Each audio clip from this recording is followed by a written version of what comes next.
nah, this is a goal. Like, we're talking about something that I want to do for a long time, right? Yeah. Something I want to do for a lifetime. This is something bigger than one book, right? Right. Now, writing and publishing one book is a different goal entirely, and that's great for people who want that. Right. I want to write a book. I want to publish it. That's my goal. That's great. That is a different goal, however, from having an author career that I can live with and leave a legacy long term for my life and for my children and my grandchildren. Do you love science fiction and fantasy books? You found yourself in the right dimension. Welcome to the greatest podcast in the multiverse, where each week I talk to science fiction and fantasy authors about myth, magic, and the infinite possibilities of storytelling. I'm your host, Herman Stuernagel, and I will be taking you on a journey with some of your favorite authors, helping you to get to know them and possibly uncover some new literary gems along the way. Ready to explore? Because on this show, every conversation is a doorway into a different world. Hello and welcome back to the greatest podcast in the multiverse. I'm excited to have you with me today, friends. It is officially season 2 of the podcast, and I'd like to welcome you back. We took a 2-month break. If you had not been following along for the past few months, I decided to take a break from the podcast for December and January. A few reasons for that. Mainly, I had just released my own books, Chimera in October and Resurgence in November. It was quite a push for me to get them out. They were running behind schedule in many different ways, and I was just a little bit burnt out by the time I got to the end of November. So I decided to take a break from the podcast, rest up over the holidays, and just catch my breath from everything that had happened. And then by the time I got through December, I realized I didn't have any interviews lined up for January. So I spent January trying to catch up on a side project I've been working on, as well as interviewing just some incredible authors and getting ready for the next couple of months. So that being said, we are back. This season is going to be even better than season 1. You'll see some familiar faces, you'll see some new faces, and I hope that you will get the writing tips that you are looking for, as well as just some insight into some of these authors' incredible books. Please do hit the like and subscribe button on YouTube. If you're on your favorite podcast listening app, please leave a review and follow along to the podcast there. That's really going to help me kickstart the algorithms, because none of those platforms appreciate a hiatus like I took, especially YouTube. So liking and subscribing helps me to reach more people and get the algorithm showing my videos to more listeners like yourself who enjoy listening to science fiction and fantasy authors. So for this week, I have Z.S. Diamanti. Zach and I met, as you'll hear in the interview, in Vegas. We've been following each other on social media lately. But if you have been in the science fiction and fantasy social media or podcast sphere in the last couple of months, you will definitely have come across Zach. He is absolutely everywhere. We had such a fun chat. Zach has a lot of energy, which lends himself well to the social media platforms of TikTok and Instagram that has helped fuel his success. We'll talk a little bit about how he has engaged his readers on TikTok, as well as the author community as a whole. It really is a fun interview, so stick around. I hope you enjoy it. And again, hit the subscribe button, because we do have some more amazing authors coming your way.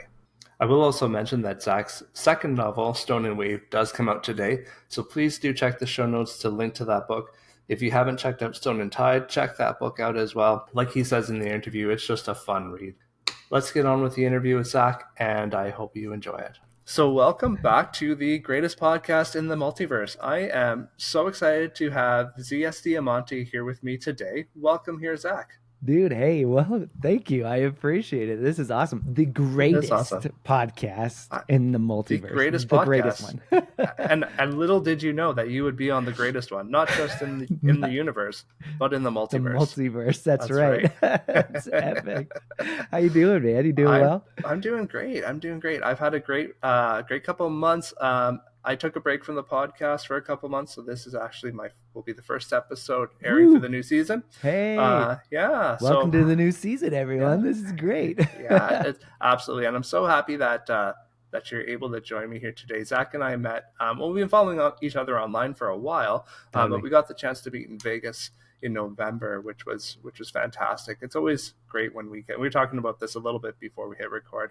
It's always great when we can meet authors in person that we maybe see online, but we don't get to see in real life regularly, right? Yeah, you were doing some of the AV stuff, and so Yeah, that's right. I kept I kept passing you, missing you somehow, and I was like, "Bro, where are you?" Yeah, and you right. had to tell me, "Bro, I'm behind the, I'm over here, but behind the cameras and stuff." And I was like, "Oh, that's why I keep missing you." So, yeah, it was a cool experience. So yeah, I was helping with some of the sound and that sort of thing for the 20 books to 50K conference, and yeah, it was a great experience, but it did keep me busy, and I didn't get to chat with people as much as I would have liked to because of that, but it was well worth it, and it was a fun experience. So yeah, am I going to see you again this year or what? I haven't decided yet.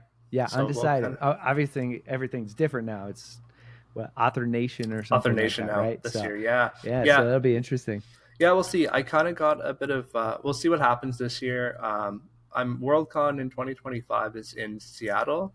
Okay. So I'm looking at that because I can drive to Seattle from where I'm at. Yeah, that's a lot closer for you. Yeah. Mm-hmm. So yeah, we'll see. I might do that instead. Yeah, it's undecided. Yeah, I have to look into Worldcon. I haven't heard much about that one yet. Yeah, it's a huge sci-fi fantasy convention. So I kind of got tipped off on that when I was talking about Dragon Con I was JC and Byrne. I was talking to him about that. So we'll see. No plans yet for the next year. All developing. Exactly. So why don't we get into it, Zach? Why don't you tell us a little bit about who you are and your writing journey? Yeah, so I'm ZS Diamanti, or Zach, is a lot of people call me. I actually also respond to Z. I also respond to Z nice. For my Canadian and Australian friends. Yeah, you don't make it easy for us. You writers with your initials, the Z initials. I interviewed Star Z Davies as well, and I said the same thing to her. I'm like, I say Star Z Davies, but I've got to correct myself. Yes. My wife is Canadian, so and I actually lived in Canada for a few years. So I'm very used to it. I'm ZS Diamanti. I'm a award-winning fantasy author now, which is so cool. That's awesome. My first full-length novel, Stone and Sky, you probably see it in the background there, just came out in August of 2023, and it has been just an absolute wild journey. I was writing for years before that, just doing short stories, a lot of horror, a lot of sci-fi, a lot of literary fiction, actually even some literary nonfiction in short form. I even sold a poem at one point, so I guess I'm a poet as well. Nice. So very versatile in a lot of the short form content. But I quit my job in August. Oh no, it was September of 2022, and then I took a whole year to get everything ready for Stone and Sky to come out in August of 2023, and that was a wild year. Let me assure you.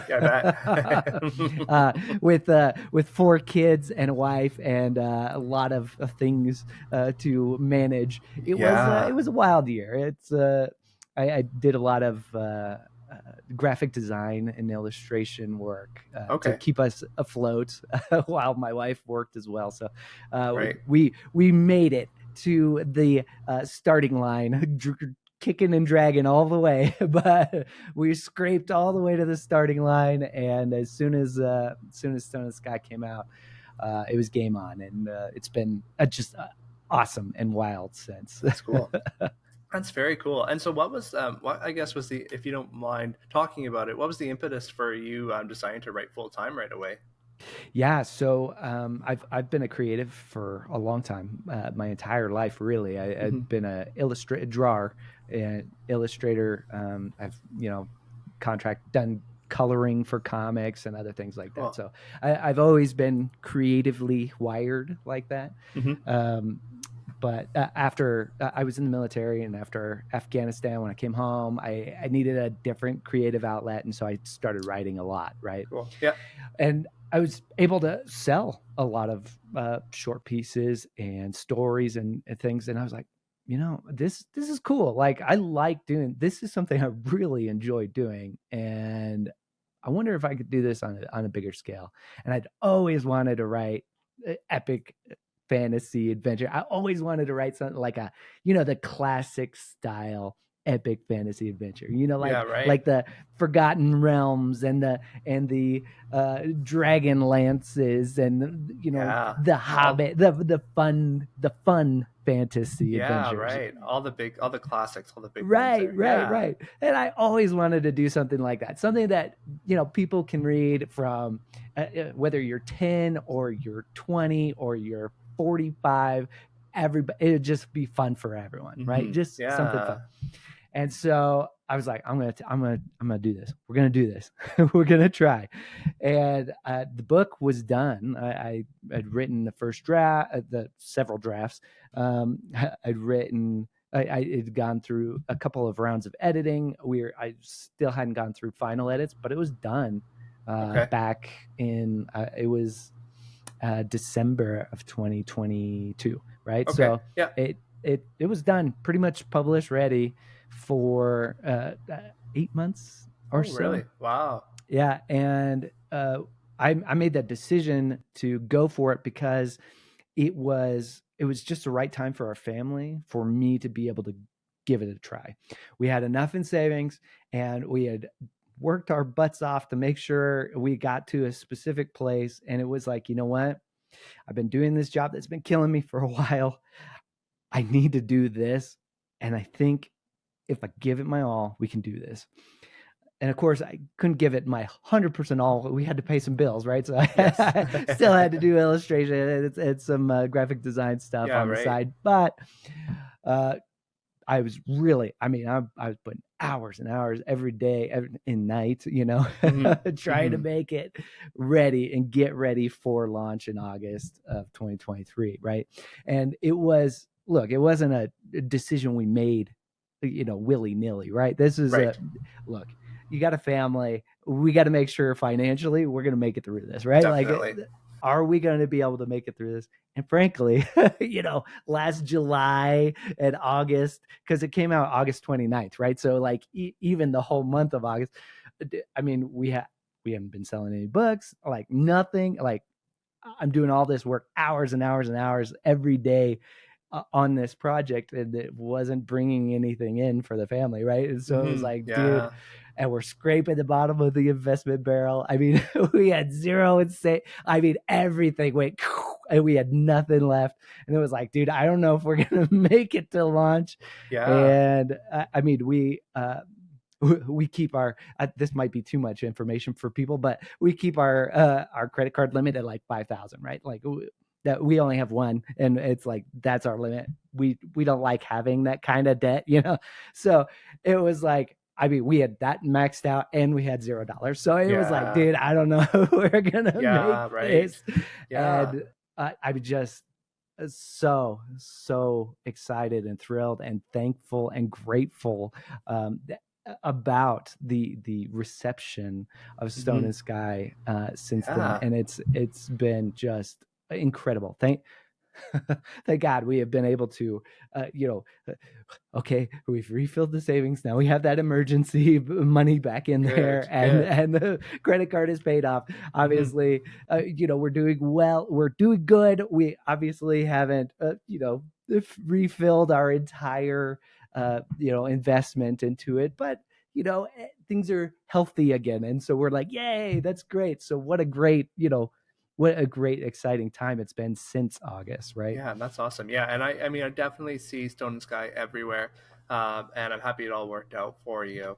Now, it must have been difficult. I mean, you said you had it published ready 8 months before launch, and so Oh, knowing that, it must have been hard not to push the not to push that uh, publish button sooner. so Um, many days.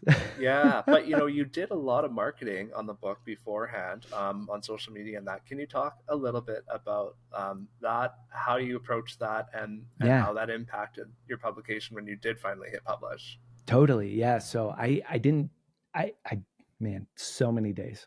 So many days. It was so painful not Yeah, to hit the publish button. I I mean, believe it. I you're like, believe it. we have $0, man. We're we're negative here. Like we gotta hit it at some point. Right. But man, it just patience, patience, patience. Stick with the plan, keep working towards it. You gotta Mm-hmm. do it, right? And I basically had no social media presence essentially back in February of last year, which is when I started on TikTok, right? Okay. Started on Book Talk and basically grew a following from February to August was the entire goal because I was like, I got nothing. Like I Yeah. have Right. nobody. Yeah. So Definitely. that you got to start somewhere, right? Exactly. Yeah. And it was so hard not to push the publish button because you're making $0. You're working so hard. You're working hours every day. You're putting in so much effort, and you're crying half the time because you got no readers. You got nobody's gonna. You didn't want to be the guy who hit publish and went, oh, I only sold 3 books. Like my mom Right. didn't even buy one. Now, in fairness, my mom didn't buy one right off the bat either. Okay, so don't feel bad, right? But she did get one eventually. I love you, Yeah. mom. But she, I mean, I didn't want to be that. I was like, nah, this is a goal. Like we're talking about something that I want to do for a long time, right? This is Yeah. something I want to do for a lifetime. This is something bigger than one book, right? Now, writing and publishing one book is a different goal entirely, and that's Mhm. great for people who want that. I Right. want to write a book. I want to publish it. That's my goal. That's great. That is a different goal, however, from having an author career that I can live with and leave a legacy long term Hmm. for my life and for my children and my grandchildren, right? Yeah. Right. That's a different goal. That's a different mindset. Definitely. And so while I was doing this, I just wanted to make sure I set the foundation right because you build a house on sand, what? It crumbles, right? Hmm. The wave comes in and washes it away. You build something on a firm foundation, you're going to be able to build something bigger and greater, and it's going to stand the Yeah. long test of time. And that's what I wanted. So I had to do that with, yeah, I talk about 3 foundational pillars for me. That's Okay. kind of my mentality Yeah. is I needed the place where everybody could come, like the place where everybody could come. AKA I needed a website. Hmm. I Yeah. needed a place where everybody could find out whatever information they needed about me. Build a website. Then I needed the place where I could communicate with them regularly. That's your newsletter, right? Your mailing list, right? Yeah. Your readers list. And then I had then the net. You got to gather them. You got to get them there somehow, right? Hmm. And that's where my social media plan came in, right? Okay. And so you've got the social media plan, which gathers everybody to the website, Yeah. right? The central point where everybody meets, and then you've got the readers list where I can hug and love on everybody that does end up gathering, right? Yeah. Right. And so that was the like those were the 3 pillars, right? The Okay. Hmm. gathering, Yeah. the place, the central location, and then the keeping. Yeah. Yeah. Yeah. So And I love that analogy. And I hear often, when authors are starting out, they'll ask, "What's more important, having a Facebook page or having a website?" And it's like, well, it's kind of both. yeah, It's kind of, right, right, sure, right, because you've got to yeah, have somewhere, like having that social media presence is great, but like you said, you've got to have somewhere to bring those people afterwards. Because right, like we were talking right before the show on TikTok, let's say, and that's where I think, I don't know if yeah, that's your biggest platform, but that's kind of where I definitely. see you more. I mean, TikTok, as we were saying, 90, you post a video, 95% of people that see that video aren't following you. and Correct. and so you've got to bring those people somewhere, and following it might be to follow your page, but if you can bring them to your website and into your own infrastructure, I Yes, think that, your sphere, right? Yeah. yeah. So, like you said, that net, I love that analogy. Yeah. You're taking that net and bringing them into your, into your infrastructure and into your, yeah, Totally. into your sphere, like you said. Yeah, Yeah, so cool. when you're on the socials, you're casting out the net, right? That's where Yes. you're just trying to catch whoever's going to come in, right? And then you go, "Hey, you know what? If you love this, this is great. I have 7 free fantasy stories about characters that you meet in my series. It's a great place to start." And they get to sign up for the newsletter and the readers list, and they get into your sphere, and they get 7 free stories about characters they meet in the series, and they're invested in these characters, and they're invested in you, and they want to be a part of what you're doing, right? Yeah, right. It's gold. Cool. Cool. And so that obviously worked well for you. Correct. Yeah. Yes, very well. Is there anything you would have done differently looking back on how you approach that process now? Uh, that's a great question. Yeah, sorry, I didn't prep you for that one, but No, yeah. I know you didn't. The thing I would have done differently is I would have done it sooner. Okay. I would have gotten on it a little sooner. So what I ended up doing, I didn't really talk about my books, especially I didn't talk about Stone and Sky specifically, really for a lot of months Okay. on TikTok until we were like 2 months out, and then I really started throwing it in there. Right, a Hmm. lot of the talk about on TikTok before that was bookish things like fantasy books and Mm-hmm. hey, I'm reading this fantasy book and it's so much fun, and hey, have you guys read these classic fantasies? They're so awesome, right? Right. Those kinds of things, and gathering like-minded people before I got to talking about the book. That was the right strategy. However, I wish I had started on TikTok and social media 6 months before Yeah. that. Right. So I think the only strategy I wish I had, the only thing I wish I could have changed was just starting earlier on those Okay. things. Yeah. But I mean, for the most part, I learned that it worked pretty well, and the engaging of people in the comments was so important, Mm-hmm. and bringing them to a place where it's like, hey, would you check out my free fantasy books? And I wish I would have been a little more confident uh, in that part of it, actually saying, hey, would you be willing to give my free fantasy stories a try?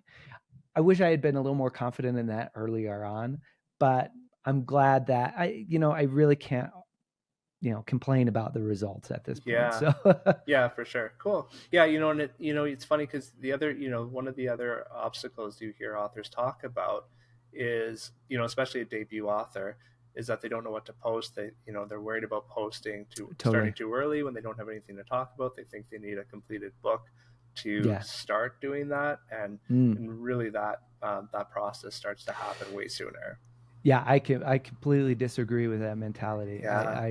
Any debut authors, I've got a guy I'm coaching a little bit right now who his debut is slated for later this year, and I'm like, dude, get on it now. Just Yeah. start talking about the things that are in your space. What are your books about? My books, my Stone and Sky series is very much classic style epic fantasy adventures. So Mm-hmm. what do I talk about? I'm going to talk about The Hobbit. I'm going to talk about Dragonlance. I'm going to talk about these awesome epic fantasy adventures that are classic that we love, because that's the kind of vein that my books are about.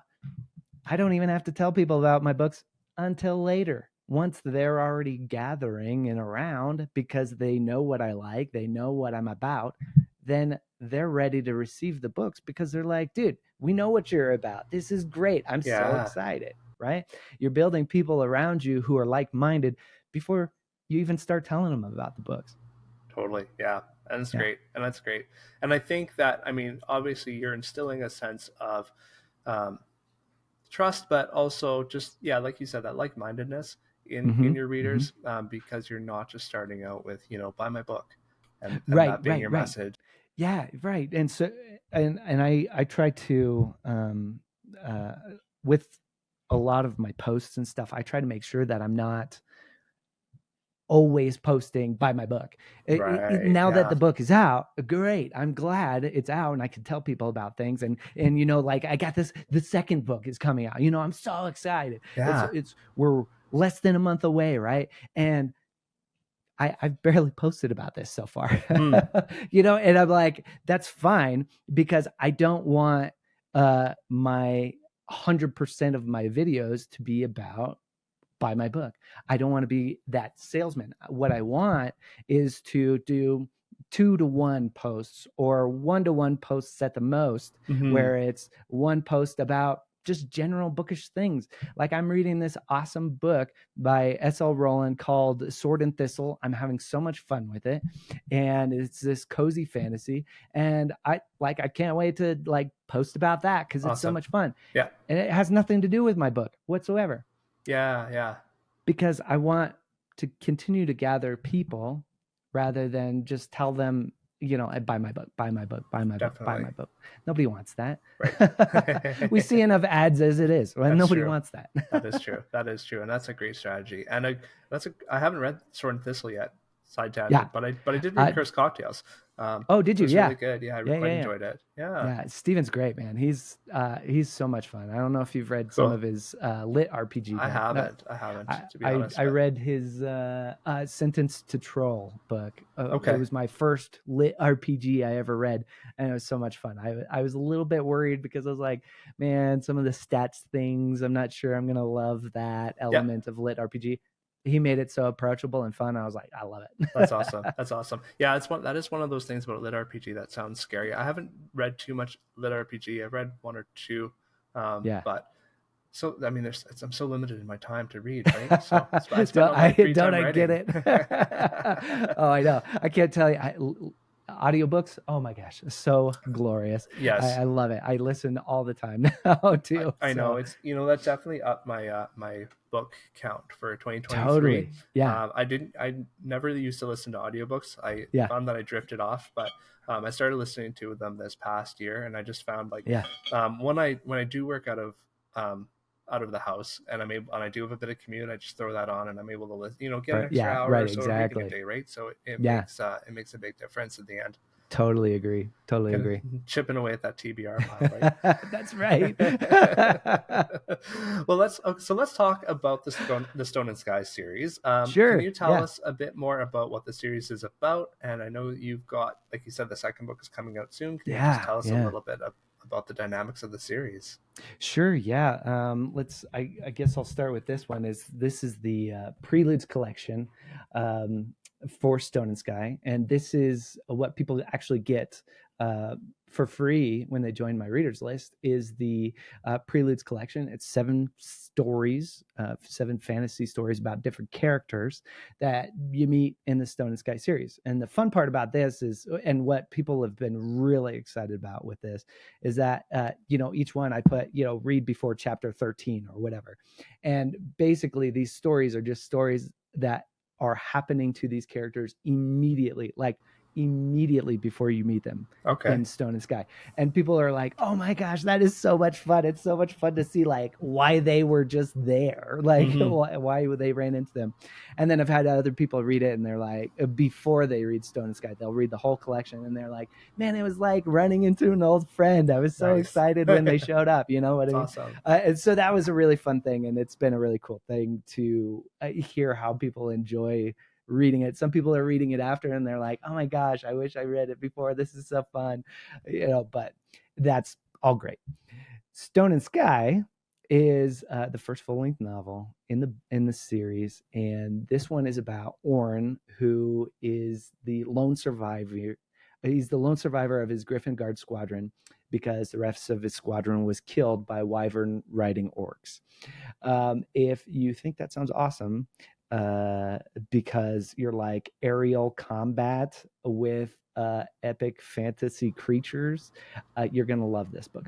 Awesome. Yeah, because that is exactly why I started writing these series. Cool. Because I was like, dude, how cool would it be to have griffin riders fighting against wyvern riding orcs, and then you got like elves riding pegasi, and then you've got these dwarves riding these things called garvox, which are basically panthers with giant bat wings. And I was just Awesome. like, this is going to be fun. That's cool. Let's get some aerial combat. Yeah, very fun. But anyways, Orin, he's the lone survivor of his squadron. Huntsman's family finds him, they heal him up, they save him, and then they try to get him home to get him back into the fight. Instead, they run into a mysterious danger that they did not know was coming, and they find out that the orcs have a secret weapon, and now they really have to get home. But they end up going on this wild adventure to get there, which is really exciting and fun. And then we have Stone and Tide. And again, if you like flying fantasy creatures, you're going to like it. And Stone and Tide it takes off right after Stone and Sky. And in this one, we go across the sea to where the evil sorcerer came from in the first book. Ooh. And this is really exciting because the wonderful thing about writing books is that you learn your process as you go. And I've been told by all my editors, and this just went out to my ARC readers the other day, that this is far superior to Stone and Sky. And I'm like, awesome. That's great news. Because as a writer, you're like, I'm hoping right? I'm doing better. Like, yeah. I'm hoping we're getting better as we go along, yes, right. Rather than, that's all I had, right? It's so funny when you're in the process though. When you feel like when you write multiple books, you should be able to tell. But I get to the end of a book too, and I'm like, and because you're staring at it for hours on end, mm-hmm. Just like, I don't know anymore. Is this good? You'll do one day you'll be like, yeah, this is awesome, and the next you're like, I think this is garbage. Sure what's going on? Yeah, yeah, right. Yeah, right. It's such a weird thing that because it does change almost daily. I find you're like, yeah, this is totally great. From great to garbage in a matter of days. You're like, and it's just, a lot of it's just because you've been staring at it for months on end, right? But, and not just that, but sometimes like you're feeling like you're behind, or you're feeling like you're trying to catch up with something, or you're feeling you got these different feelings, and they kind of come in, and you're like trying to work through them, and you're writing, and it just sometimes it just you just feel like this is garbage. Yeah, right. So how did writing the second book compare to writing the first? Did you find that it was easier or harder, or what was it like? Yeah, the process was so different. So the process for Stone and Sky, I made it about, let's see, on Stone and Sky, I made it about right there, about halfway. I made it about halfway through this book, totally flying by the seat of my pants. I loved the premise. I loved the world. I was so excited to just go on an adventure. And then about halfway through, it was like, I've got this epic fantasy adventure, right? I've got characters on the orc side that we follow POV. I've got characters here that we follow POV. And I got characters here that we follow POV. They all got to come together at a certain point. Like, they're all going to have to come together in this book. That's the plan. And it was like, okay, I got to get a little organized here. So I really had to kind of like, okay, these guys got to go here, here, here, here, and then they're going to end up here. So we got to make sure these guys end up here at the same time, and these guys. So I really had to kind of reorganize my brain on that for the latter half of the book. Second book, I did all the organization beforehand. I was not expecting that. I ended up doing very loose, very, very, very loose, out like chapter by chapter. Okay. I know these are the characters we're going to follow in this chapter. I know they got to get to here by the end of this chapter. I know these characters are going to be in this chapter. These ones, they have to get here by the end of this chapter. And of course, I have no idea how they're going to get there. Right. I have no idea how they're going to get there, but I know they have to get here by the end of the chapter. Yeah, right. Okay. And so creating those boundaries for writing the second book actually made the process insanely faster. I mean, so much faster. And it was so cool because it was like, I know where we have to, like, I know we have to get there. Mm-hmm. And I know there are steps along the way, but now I get to play with how are we going to get there? And Yeah, that right. was so much fun. Yeah, and I mean, it gives you a direction as well, right? You're not just kind of writing into Totally. the dark. You're writing, you have an endpoint in mind. I'm glad that Yeah, works. Glad right. that works for you. Yeah, it was funny because everybody's like, "Oh, are you a pantser? Are you planner?" And I was like, well, at first I was like, "Oh, I'm kind of a pantser. I'm kind of just going for this thing, right?" Mm-hmm. And then I was like, "Oh man, I need to plan some of this out." And so I ended up kind of becoming a mesh, a planter. I'm not like some folks who outline dialogue and everything for chapter Right. by chapter, and I'm like, "Whoa, like that's crazy." Yeah, I feel like everyone's probably a mesh, probably more of a mesh than they like to think that they are. Totally, I Yeah, agreed. because I totally am a bit of both. I actually started the same as you. I started just Yeah, just going, and then by the time yeah, I got, it's actually my second book. I ended up throwing something like 30 or 40,000 words out because it just yeah. didn't work what I'd written. Yeah, And after and you that, just I was had like, gone on a I rabbit don't. trail at Yeah, and after that, I was like, I'm not doing that again. That 40,000 words, dude. No, I mean, that's it's a a couple months of novella, writing. bro. Yeah, I Like, know, I know. Like, I'm not doing that again. And I uh, probably have thrown out that many words, since then. But sure, I sure, do try to have more of a direction now in where I'm totally. going. Hmm. Yeah, I hear Yeah. that. So Yeah, now I you, don't like to do work twice, so I know, like I right? was like, I'm gonna plan this better. Yeah, exactly, exactly. Now, so with the two books, can they be read as standalones, or is the second book a continuation of the first story? Yeah, so the second book is definitely a continuation of the story. I really worked hard to make sure that they had good full story arcs individually, but at the same time, it is definitely a continuation with the same characters. So if you go straight to book two, you're going to be bummed because there's a lot of great stuff that happens in book one that you're going to want to be a part of. And Yeah. Okay. it's interesting even talking about the process and the continuation, right? So I just finished the first draft of book three, which is so Awesome. exciting. I love having the draft done. I may even be done with most of the edits before book two comes out. That's So, fantastic. which is so awesome. That is awesome. Um, Yeah. uh, Congratulations. That is great. I love being a little bit ahead like that. That's Exactly. wonderful. But writing that, having the goals and set things, it's very interesting because you create it's so much easier to create this grander arc through the trilogy, right?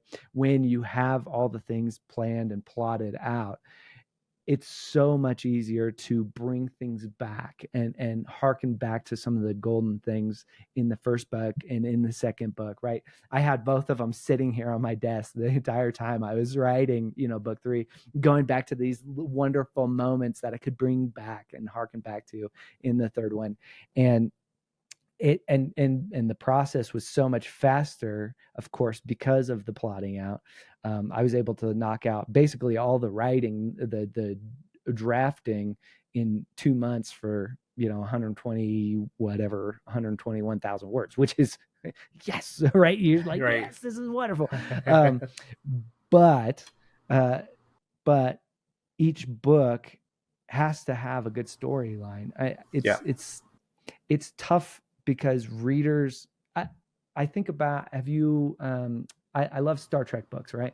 Yeah. I love Star Trek in general, but I've got some Star Trek tattoos. Don't tell anybody. Cool. That's But awesome. so there was Peter David wrote a Star Trek series of books that was called Star Trek New Frontiers. It is like Okay. all the way on the other side of my bookshelf over there. Otherwise, I would grab it for you. Yeah. No worries. But it was these books that it was book after book after book in a series. However, each book wasn't its own. It didn't have its own full story arc. It was Okay. It almost like an episode, was like episodes. Okay. and I found for me, I didn't love that. I didn't love the fact that I finished this book, but I didn't like. get any like resolution. Like there was no Yeah. full story arc there, and Gotcha. I decided, I was like, that's not going to work for me. That's for me Yeah. personally. I don't like reading like that, so I don't want to write like Makes that. sense. Of course, you throw an epilogue in there with a little bit of a teaser about what's going to come to the next book. Of course, you Absolutely. got to do that. Yeah. But at the same time, pretty much everything that was going on in the book one has to have a resolution. If it doesn't, you got to know that those things are going to come later, and Yeah. you got to do that. Yeah, right. Yeah, I mean, there's definitely, yeah, it's definitely two different ways of doing it. My books kind of go, well, they kind of go both ways depending on the series. But I think of the Wheel of Time, where probably the first couple of books you probably could have read and been okay with. But then once you get into book three, I don't know if you've read the series. It's kind of Yeah, like, so I'm 2 books in. I okay, already finished the first 2. Haven't gotten to 3 yet. okay, yeah, I'm actually working on the last book now. But once you're in book three, you kind of like then the full arc starts, and Yeah. that's I think when they kind of realize that he had a contract for as many books as he could write, and it's just one long continuous story after that. Oh, right, right. But yeah, it's that same sort of thing where yeah, the first book, yeah, you could read that and it's a complete story. Yeah, yeah, There are definitely arcs in the other books, but then there are the series arcs as well that extend throughout the totally. whole thing. Yeah, Yeah, right. yeah. So, did you intend for it to be a trilogy? Is book three the final book? Yes, so book 3 is the final book in the Stone and Sky trilogy. It was planned as a trilogy right from the get-go. I was a maniac. I was like, I'm gonna go for fantasy. I'm gonna go for an epic fantasy classic adventure style. Like, let's go. Yeah. And then I was like, I'm just gonna make a whole trilogy all at once. I, Genius, I assure you.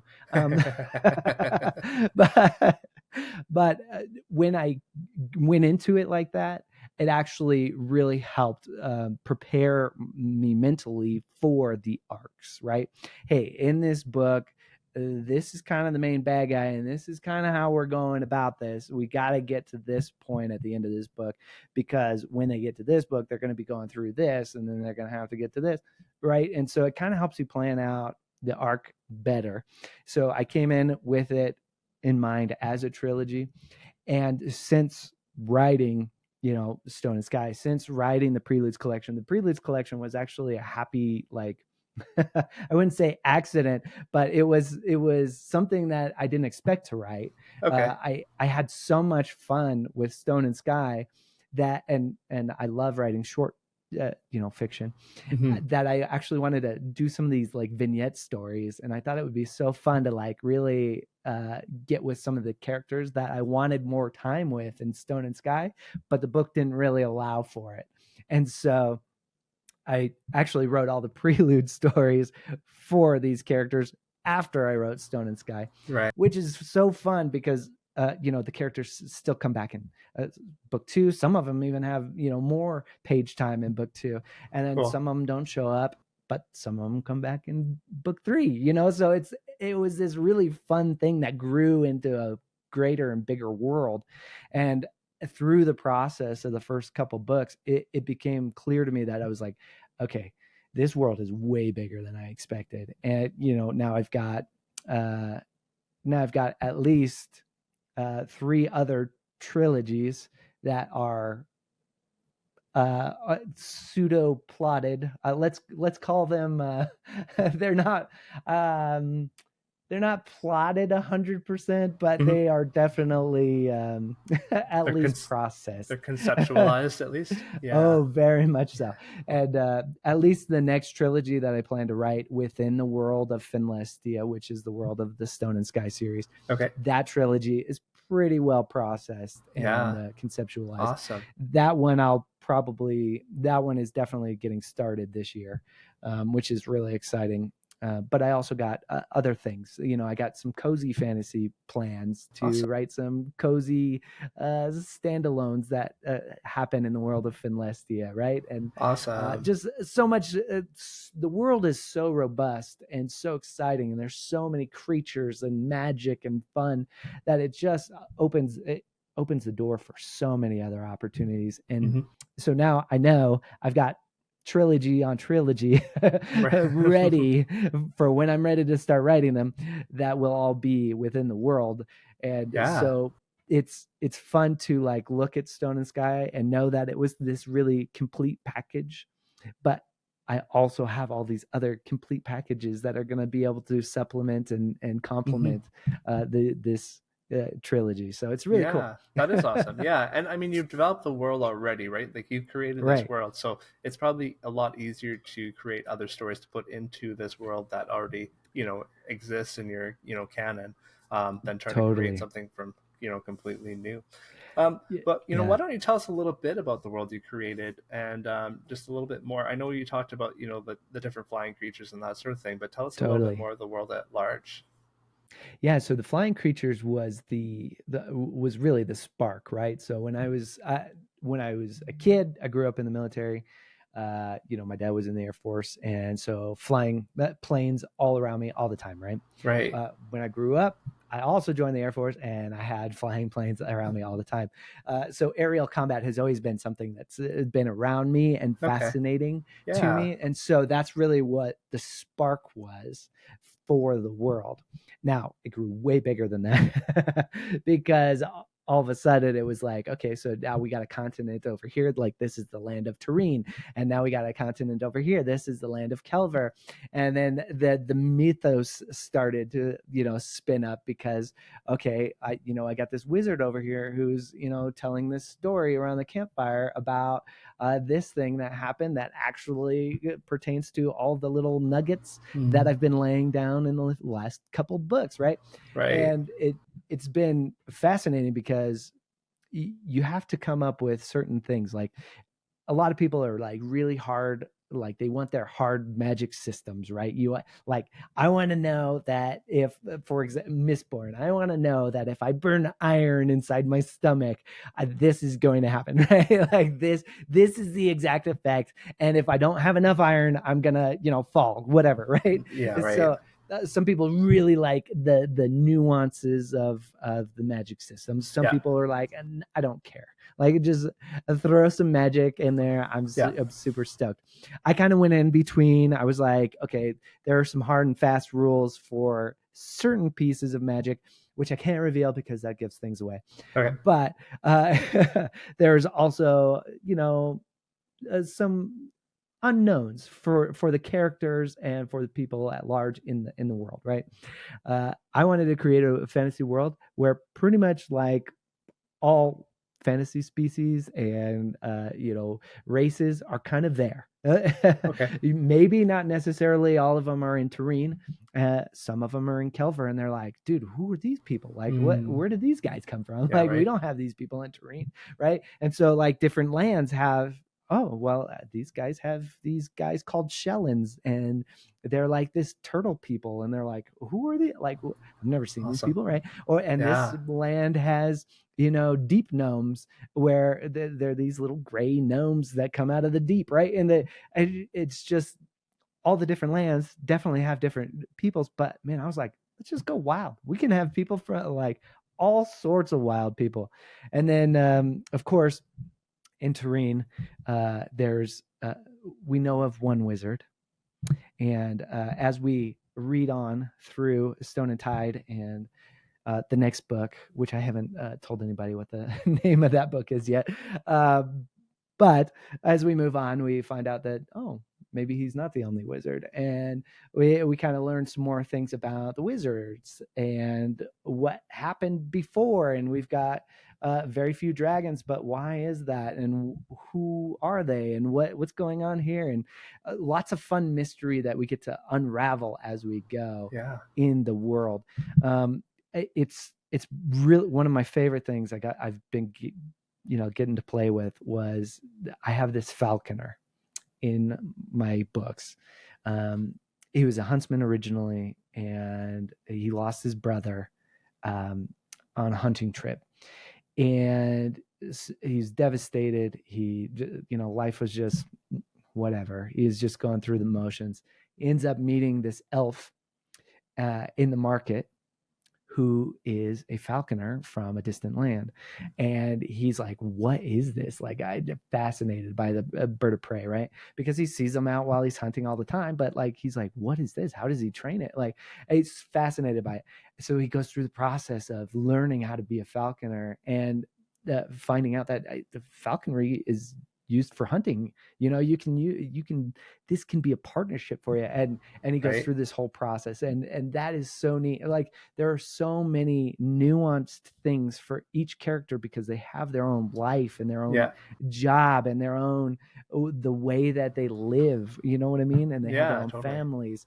And so some of that is just the most fun to play with. Mm-hmm. I mean, we got castles, we got we got giant castles made of white stone. White stone is like where the Griffin Guard comes from, and they got this thing called the Grand Corral where they train, and they got this thing called the Roost where they breed and husband griffins, and like Yeah, cool. around the city there are these great monolithic white stones jutting out of the rolling green hills and the forest and stuff. Right. And then you got all these orcs that live, in mountain steads. And some of the one orc city, they live on the coast and they live out under the sun. So their skin is greener because of all the sunlight they Mm. get. And, there's just so much fun That's that you awesome. can have with all these different places and different races and different Yeah. families. My orcs have families, something that That's people like don't really think about that's all the right. time, right? Yeah. They just think, hey, they're the Hey, it's an villains, they're orc. the Yeah, enemies. right. Well, actually, maybe not so much. I don't know. Have you seen this? Have you seen the cover for Stone and Tide? I don't know. I guess you're gonna have to find out, right? Yeah, right. There's just so much fun to play with when your fantasy world is big and sprawling like Yeah. that, Yeah, I mean, it sounds like you've definitely created quite an expansive world. How did you keep track of it all? Well, first, I'm a visual guy, as you know, a lot of graphic design and illustration. I drew a map. Had to draw a map because this is the map for the second book because they actually went across the sea. I was really smart and I was like, hey, Very cool. I'm going to draw a map for the first book and it's going to be great. And it's going to be the land of Terrain. It's going to be so wonderful. Mm-hmm. And it was great. Yeah. But then I was like, in book 2, we're gonna go across the sea to the land where oh wait, now I gotta draw another map. And so I had to go through the process of drawing a whole another map. And of course, I Yeah. was a genius and decided to draw all the trees of the forest individually. So so I spent weeks just sitting there drawing trees, on the maps. But yeah, of course, I'm visually oriented, or at least I have been my whole life growing up. So drawing the map through the process of actually writing, that was huge for me. And Cool. that helped me kind of solidify where, okay, these guys kind of live over here. This is kind of their nation. This is kind of their space. That's how they work. And visually, that helped me a lot. Very cool. And was there anything that was difficult about creating the world? Oh, plenty. Well, I had to come up with some rules, especially when it came to like the flying creatures, right? Mm-hmm. So you think about so a griffin and a wyvern, they can go toe to toe.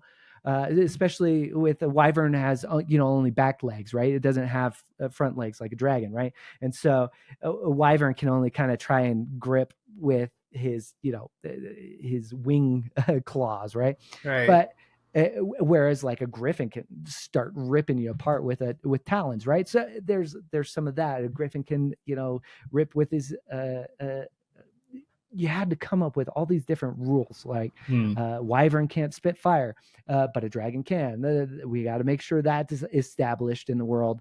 We got the pegasi, they can fly, they like to fly together really well like birds, like they don't care about being close to each other. But actually wyverns kind of hate it, had to come up with different like mannerisms for flying creatures, right? Yeah, And right. I had to come up with this crazy system for how the dwarves can ride these garvox and without the panthers completely shredding them, right? Hmm. Like they had to come up with some magic that that they had to use, very specific magic when they caught the Garvox and then bonded them with the, you had to come up with all these kind of interesting rules Yeah. in order for it all to make sense, because otherwise, it could have just run away from you, right? Definitely. Yeah. Okay, it can get crazy. And then it's like, that doesn't make any sense. Why wouldn't they just do this? Yeah, right. And so you're like, well, they can't do that because you got to establish all the rules. So that was kind of an interesting and difficult part of it. Whereas like the easy parts were like, giving these creatures, like these characters, life and easy, because I got a goblin, and he's an entrepreneurial goblin, right? Like he's an entrepreneur. It's like his thing. Like that's how he's wired, right? Yeah, right. And he has this thing called glorbline, and it's so delicious. But one of the orcs like convinces him to go to one of the other cities because he needs he needs somebody there who can be keeping an eye on things that are going on over there, right? And so, and this goblin, he doesn't like that idea, but he also likes the idea that he could make more coin because he's going over here and he's going to establish a new tavern, right? Right. Like that kind of stuff is fun and easy, right? Yeah. But man, some of the rules, man, you got to really kind of pay attention to the rules. Yeah, right. So do you establish those rules before you get into the story, or do they kind of arise as necessary as to what the story has? Yeah. So sometimes it was easier than others. Sometimes it would happen during like the plotting, like, okay, look, here's the thing. If this guy is the lone survivor of his Griffin Guard, squadron, and he's got to get home. He's trying to get home. How are they going to do that? Well, dude can't have a griffin. Like his griffin can't survive because he'll just hop on griffin back and fly home, right? Well, the griffin, one of the griffins from the squadron, does survive. However, it's also injured. So like you got to come up with like plot rules too. So they can't all ride the griffin to get him back. Yeah, right. He can't ride that griffin to get back. Why? Well, the griffins of Whitestone, they bond with the guardians in a way that other guardians can't ride them after. That's just how it works, right? And if that's the case, then he can't just hop on that griffin and fly home. Okay, well, that makes a rule that now he has to go this way. So often rules come from plot as a part of plotting, because you go, oh, well, if they could just do that, then that's not going to work. I mean, so there's got to be a rule here. Yeah. All right, let's make a rule here. Well, if their magic was all powerful and they could just do whatever they wanted with this magic, they could just do it. And what's the point in doing that, right? Like there's no plot there, right? You can't go anywhere. So the rules often come from plotting. However, there have been rules that kind of popped up later that didn't contradict other ones, but it's something that maybe the rules were the rules for these guys in this land because that's the way they've done it forever. Whereas they realize that actually these guys have been doing something different over here and it's working. Why is that? Why is it that maybe we're the problem? Maybe what we've been doing over here has been causing us rule problems that they find out later that actually maybe it's not as bad as, like, maybe if we do things a little different, we won't have such restrictions. Right. So it's been really kind of interesting. Cool. I like that kind a lot. of play with it. Yeah, it's pretty awesome. It's pretty fun. Like those ones are always fun because you're like, oh, that's interesting. Yeah, fascinating. Let's go. Bending the own rules that you created. I love that. Right. But of course, it's still a rule. But why is it a rule? Yeah. And then you kind of get to explore some of that, which is always kind of fun. Yeah, that is awesome. I love it. It sounds so exciting, Zach. So, what can readers expect as they read your books, and what kind of emotional impact do you hope to have? Sure. Yeah. One of my favorite things I've been hearing from a lot of people from, their video reviews and other things is, man, I had so much fun reading this book, which is exactly what I'm aiming for. Awesome. I mean, I have it on the back of the book that just plain fun. That's what I like. We're talking magic, adventure, friendship, and just plain fun. That's on Nice. I have that printed on the back of the book because that's what I'm aiming for. I Cool. want people to have so much fun. And people are like, man, I'm having so much fun. I love these characters. Yeah. When we're in epic battles, I'm over here cheering when things go right. And I'm like, my heart's pumping when things are like tense, and I'm crying when people like things happen. And it's so much fun to get the whole range of emotions and hear from people that are just having a blast reading it. And it's, experiencing those emotions and that roller coaster. It is fun. That's what you hope to get in a book, especially a fantasy adventure. And that is just so cool to me. Absolutely. I love it. And I mean, it definitely sounds like you had fun writing it. And totally. I'm more than sure that is what's translating to your readership. So that is so cool. I wrote the books I wanted to read. Yeah. Is what it was. And so I was like, you know what? I hope people like this, but this is what I wanted to read. So if it is and it works, it's great. Exactly. That's cool. That's so cool. So Zach, this is the greatest podcast in the multiverse. So it's time for my favorite question. Can you tell me how in a parallel universe, a different choice might have shaped another version of your life? Oh man, in a parallel universe, if I was, I'll tell you what it would be. If my brain could have been smarter and heard things better when I was a kid, I might have actually known that I needed glasses to be able to read. Oh.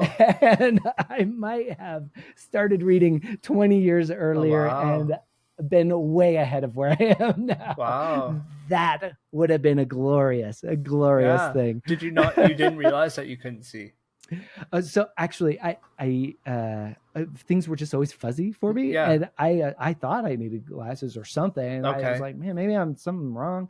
But I went and got tested several times, and military docs, they go, hey, tell me which line you can see, like a contest, like which one can you like. And so, you do your best. You're like, the last one says A, B, E, you're like trying to complete, and they're like, yeah, he's good. See ya. Oh, wow. Even though you're doing the squint, even though you're squinting. Right. Oh, wow. And then when I joined the military myself, they were like, okay, the doc asked a different question. He goes, and so my entire life, I thought I was dumb as a stump, right? I thought I was like, I can't read. I don't know. I'm dumb. And, kid you not, he asked me, okay, which lines are blurry? And I was like, all of them.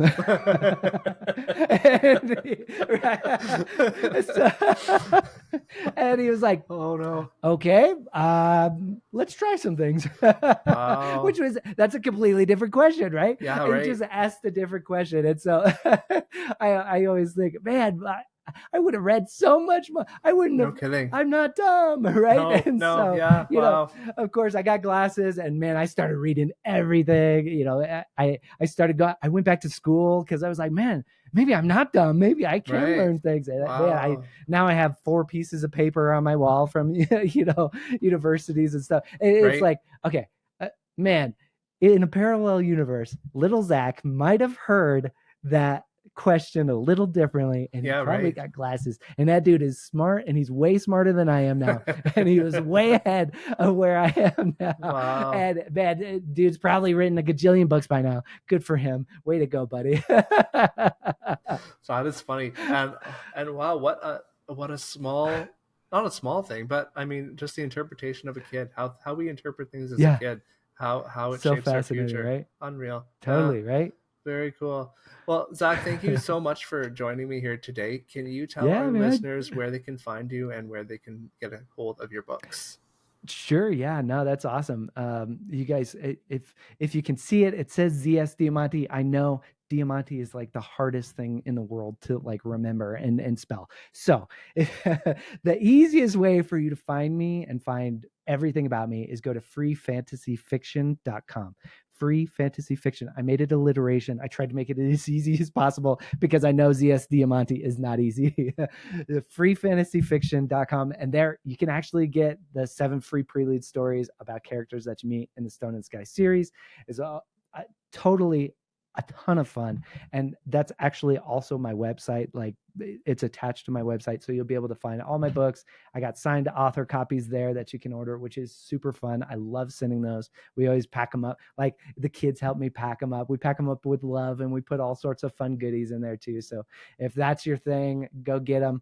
That's so wonderful. But freefantasyfiction.com, super easy, and you can actually find all my socials and other things there, so you'll be able to connect up with me there. So awesome. Yeah, cool. And I'll be sure to link all of that in the show notes, so you can definitely find the links there and get a hold of Zach. And I'm actually so surprised that domain name was available, Free Fantasy Fiction. That sounds like it would have been snapped up a long time ago, so good for you. I definitely snapped that up as fast as I could. That's awesome. Very cool. Well, thank you once again. Much easier than ZS Diamanti, right? So, yeah, right. Hey, I mean, you're talking to Herman Steuernagel. I know the you know the life of finding. I considered a pen name because I'm like, no one's gonna know how to spell Steuernagel. Nobody's gonna know. But you want your name on that book, right? So I you do. Stuck with it's your legacy, bro. Exactly. Own it. Exactly. Right. Very cool. Well, thank you once again. It was great chatting with you, and we will be in touch with you soon. Awesome. Thanks for having me. Thank you for joining me. If you enjoyed the show, like and subscribe on your favorite podcast app or on YouTube. You can find me on Facebook and Instagram at Greatest Podcast in the Multiverse. As well, you can help support the show by supporting me on Patreon. For as little as $5 a month, you can get early access to the show, as well as submit your questions for my upcoming guests. I hope to see you next time. Bye now.